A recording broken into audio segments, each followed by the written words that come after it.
It's the Mike Francesa podcast on the Bet Rivers Network. Hello again, everybody, and welcome to the Mike Francesa podcast as we look towards opening day and especially towards the Yankees and the Mets and exactly what to expect from these teams. You know, the optimism has been at least tempered by what's gone on, okay? With the exception of the whole excitement around Volpe, it has been a tough spring training as far as optimism for these two teams after having an offseason where there was nothing but optimism for both teams.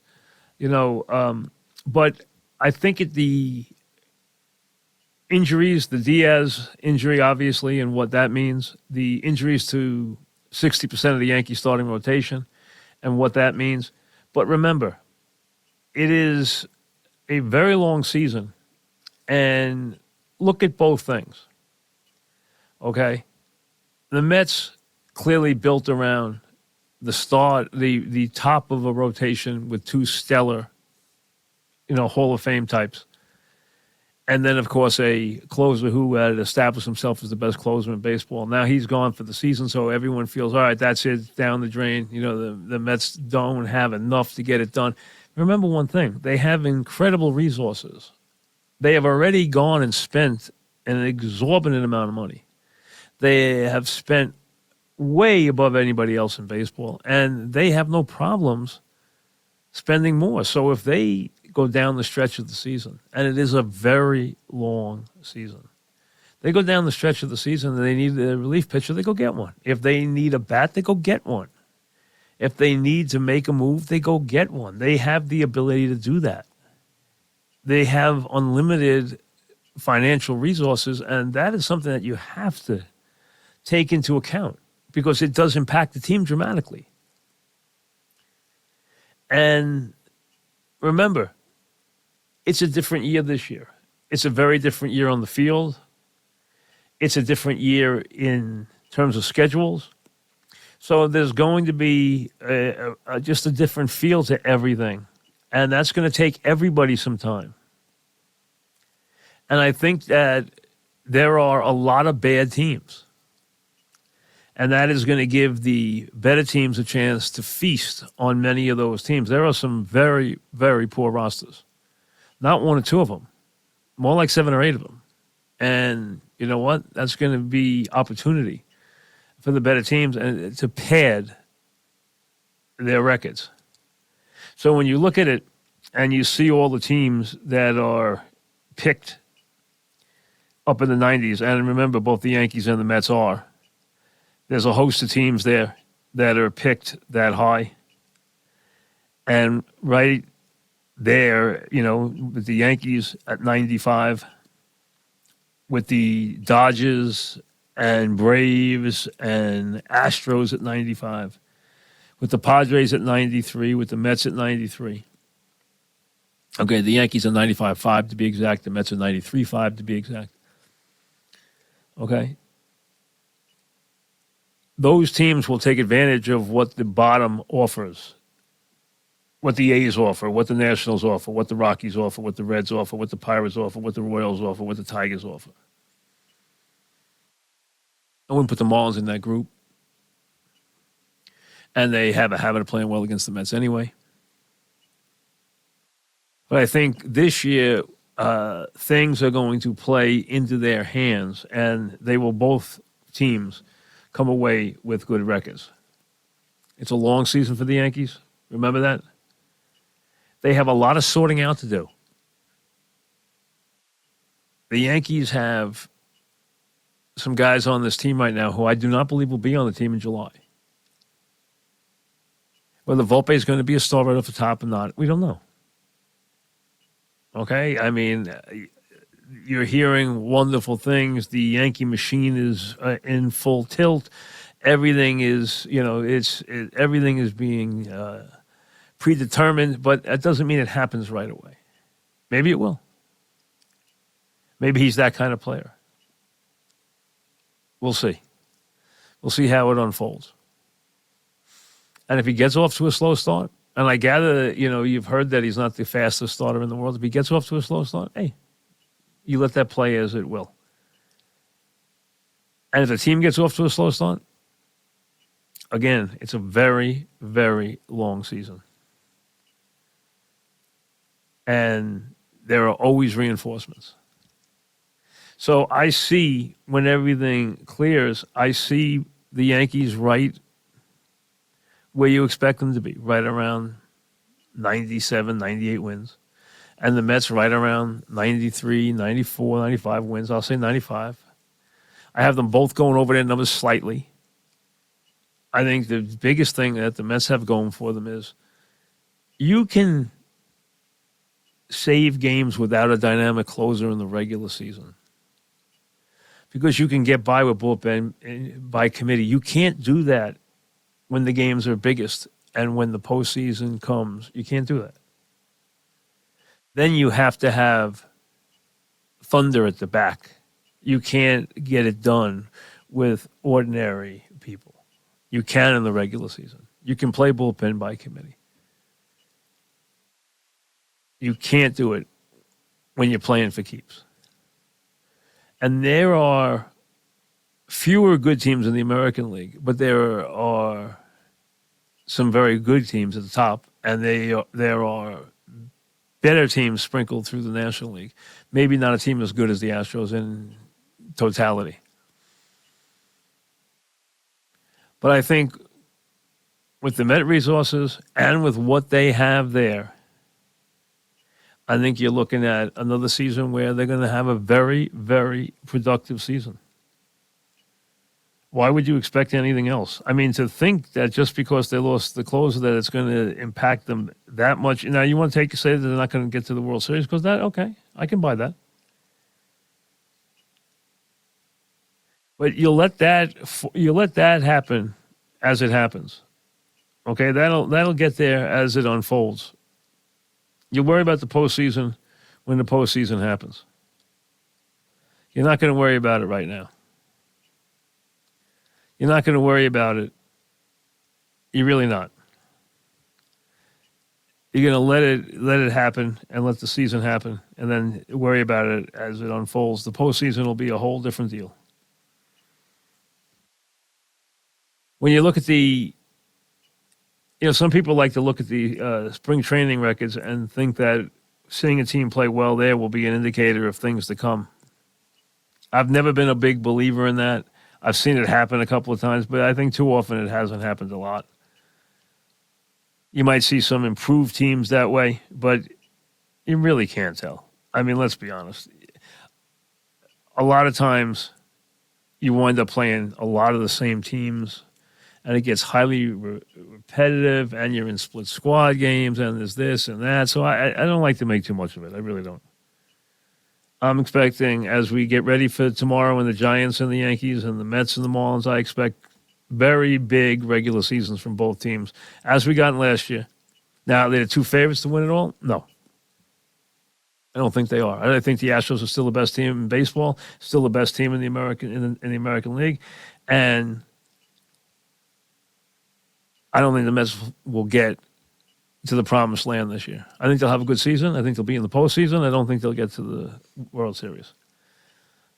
I'm going with an Atlanta-Houston World Series and an Atlanta World Series victory.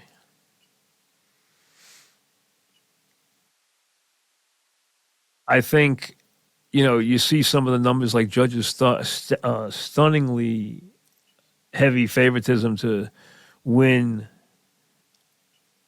the home run title and to win, the MVP and stuff like that. Hey, staying healthy is not easy.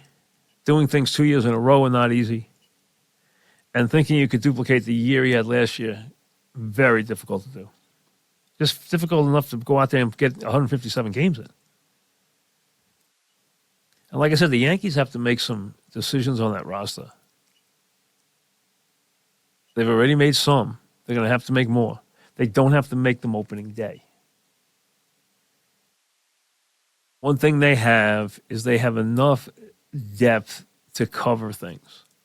And they have enough arms to cover things in the regular season with their pitching. They have enough. The Yankees have a lot of live arms. There might not be a Mariano Rivera there, but they have a lot of live arms. There might not be a guy who has the guile of an Andy Pettitte there, but they have a lot of live arms. And that's enough to get them through. So, like I said, it's going to be a good baseball season. Will it be the one that you want in October? I don't think so. But hey, crazier things have happened. We'll finish up with a couple of emails right after this. You're listening to the Mike Francesa podcast on the Bet Rivers Network. Mike Francesa podcast at gmail.com. Opening day tomorrow. Weather won't be great in New York. I mean, the Mets are in Florida later in the day. The Yankees, it's probably going to be like a high of like 44 tomorrow. So, hey, what can you do? You know, you can't do too much about it. I have a high tomorrow of 40 in the Bronx, maybe as high as 47, but that's still anything but warm weather for opening day. I mean, what can you do? You just try to hope you get the game in and take it away. I mean, hey, when you start the season in March up here, anything is possible. You know, you're just happy it's not when it doesn't snow. As we said, a couple of emails. Let's go. Chris, who would you expect a bigger year from, Verlander or Scherzer? Regular season, I would expect a bigger year out of Scherzer. That would be my opinion. Not by an incredible margin, but that would be my opinion. What would be a disappointment or a disappointing season for Aaron Judge? I mean, that's almost not a fair question. Because, I mean, has he reached the point? He had a year last year that was one of the great seasons that anybody's had in baseball in a very, very long time. Okay? I mean, a very long time. If you go by, the modern way of looking at seasons, if you take war into account and stuff like that, I mean, he had one of the incredible years in the last 40 years of baseball. 157 games played, 133 runs scored, 62 homers, 131 RBIs, 111 walks, batting average of 311, a on-base percentage of 425, a slugging percentage of 686, and winning many of those categories by wide margins. If you're looking historically, you would have to go to at least one, maybe two of the Bonds years were better. At least the one great Bonds year, the incredible Bonds year, was better. And the two Manley years, 56 and 57, were better in terms of WAR. Before that, you would have to go back to Ruth to find a year where the WAR was as high as Judge's. That's how impressive it was. So you'd have to go back to Bonds, and you'd have to go back to Mantle. And Mantle's 56 season is one for the ages. He led all of baseball, not just the American League. He led all of baseball in virtually every category. And that's unheard of. Absolutely unheard of. So, I mean, special season. And what people don't realize was his year right after, while he didn't have as many homers and the numbers didn't jump out like they did in the Triple Crown year. And remember, he was always, even when he hit higher, remember, Mantle's in the year after hit higher. He had 365. Didn't win the batting title because there was a guy named Ted Williams.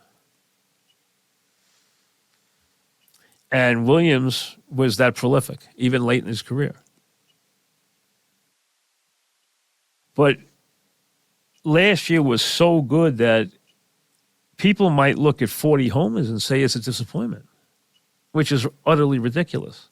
or 110 RBIs and say, or 110 runs scored and say, that's a disappointing year. Well, it's not a disappointing year. Or 385 or 390 on base percentage and say, oh, it's a terrible year. It's not a terrible year. Well, the bottom line is, to duplicate what he did last year, that's why to use the term disappointing makes that very tough, because there's so much room beneath where he was last year with it being so extraordinary. There's a lot of room to slide a year in underneath it and still have a good year. Will the Mets add a bat? I don't think right away. I think they will see what they have first. They will sort it out. I think they will probably need a bat. The thing that jumps out at you about the Mets was two things from last year. Number one, the Mets didn't hit when their big two, when Lindor and Alonso did not hit, they didn't hit. And in the postseason, they desperately missed Marte's bat. They missed him a lot. Now, they could pick up some offense at a couple of subtle spots this year that'll be better. Catcher, third base. So they could pick up some subtle stuff, and they may look at the bat a little differently. But if they need a bat come July, I expect them to go get it. And get him the kind of bat who can come in and really be a solid RBI guy who can really lift the lineup.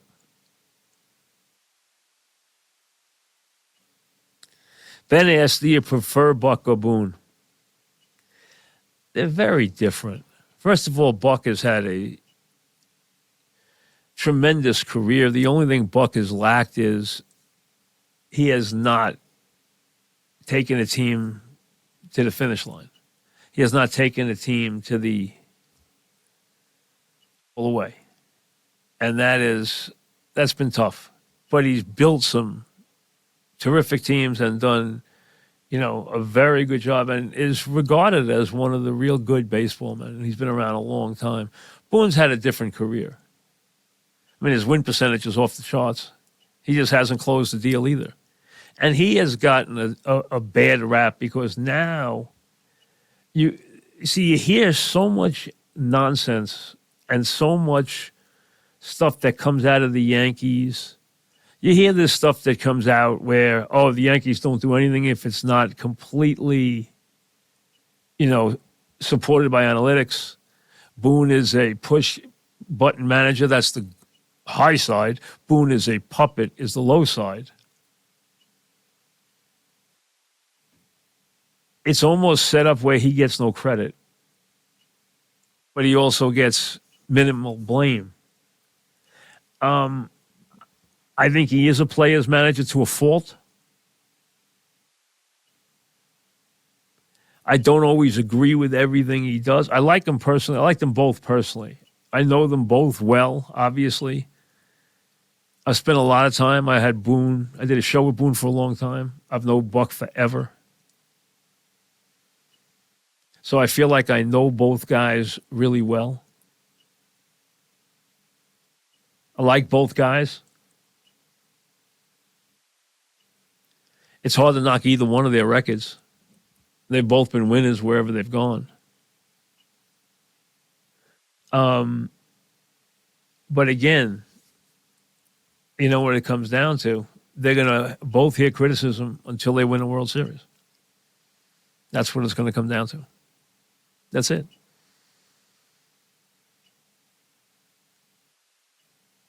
I watched a thing recently on Showtime. They had this Dean Smith documentary. They have a couple of good basketball documentaries on there that they run periodically. One is about the perfect 76 Indiana team, which is really good to take a look at. The other one is on Dean Smith. And I remember the night I was courtside. That was my first Final Four. I was standing right under the basket with Brent Musburger, who I had worked with for the first time that tournament.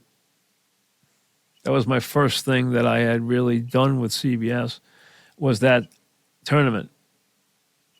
And Musburger had kind of taken me under his wing, and I had, gotten off very well with him, and we were already working well together, and we were under the basket together, getting ready to do the post game when the ball went in, when Jordan hit the shot.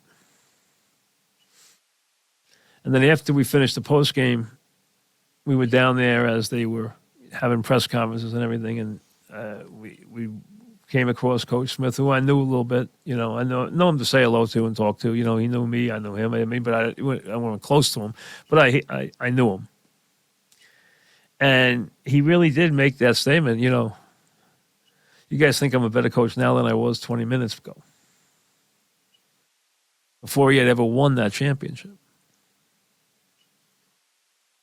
And his point was, hey, I was a really good coach then. I would have been a really good coach if I never won a championship. And there have been guys who have been really good coaches and really good managers who've never won a championship. And there's been some lousy guys who have won championships. But if you want to cement your career, you need to win one. Buck needs to win one. Boone will never be satisfied if he ever leaves the Yankees and he didn't win one.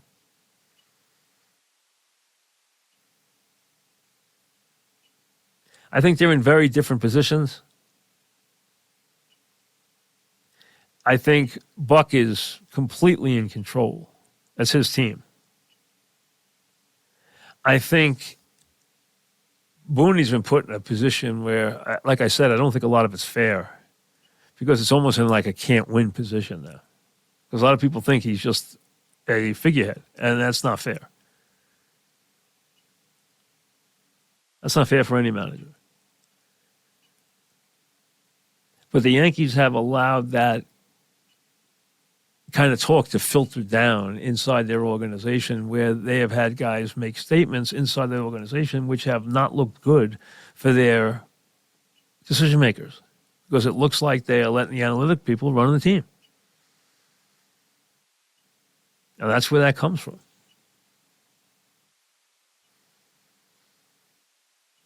So I think they're in very different positions.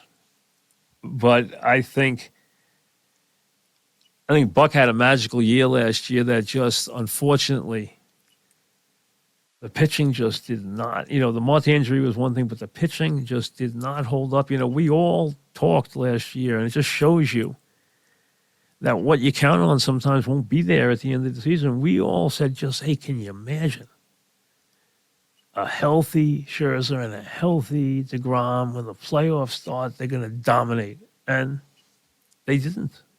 They didn't pitch well. And they weren't built to win. And they're not built to win this year if Scherzer, they don't have Diaz. And if Scherzer and Verlander, they don't pitch well, they're not going to win.